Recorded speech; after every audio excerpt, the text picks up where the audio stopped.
This is what a clump of crabgrass looks like in the fall. It spreads out and smothers the existing grass. And this clump came from a single seed. The best thing to combat crabgrass is a good, strong lawn. If you keep your lawn cut at 2.5 to 3 inches tall and real thick, next spring it creates a real shady condition down here. The crabgrass seeds won't germinate. Crabgrass cannot take shade at all. First thing I want to do is physically remove as much of this crabgrass as we can.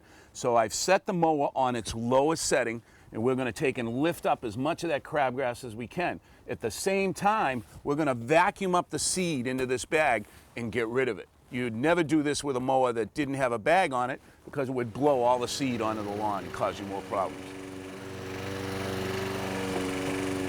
Now, we've removed the crabgrass and the seed from our strip. But that's only half the battle. We have to do something to keep that crabgrass from coming back next spring. So what we're going to do is we are going to plant a new seeded lawn in here. And to prepare this for the seed, I'm going to use a power rake.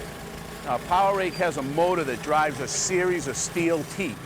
And they're going to cut a groove down into that soil so that the new seedling roots can go right down into the ground.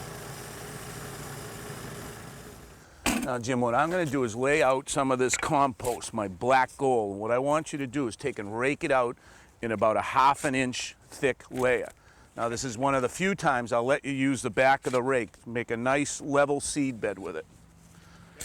Jim, I'm going to fill this drop spreader with a starter fertilizer. Now, this is a special fertilizer that'll help get our grass seedlings off to a good start. I'm just going to make one pass and we'll be ready to seed. Okay. This is a seed blended for a sunny situation. It has a little bluegrass and a rye and a fescue in there. Now just take that spreader, line it up with our strip. All right. One nice uniform pass all the way down. Okay.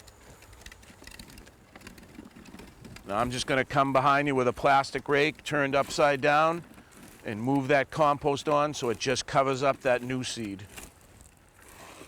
Now, Jim, I want you to water this at least once a day, maybe twice if it's dry, but very lightly. I don't want to see all our beautiful seed washing down the road.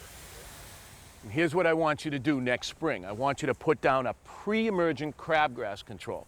It's a dry product you put down with a spreader. Make sure you water it in with a 1/2 inch to 1 inch of water. That's going to get it down in the soil and it'll stop the crabgrass from germinating. Now, sometimes we get a little bit of crabgrass show up during the summer, no matter what we do. And that's a situation where you can either go around and by hand, reach down into the root system, pull it out, and dispose of it off the property so none of those seeds get in the grass.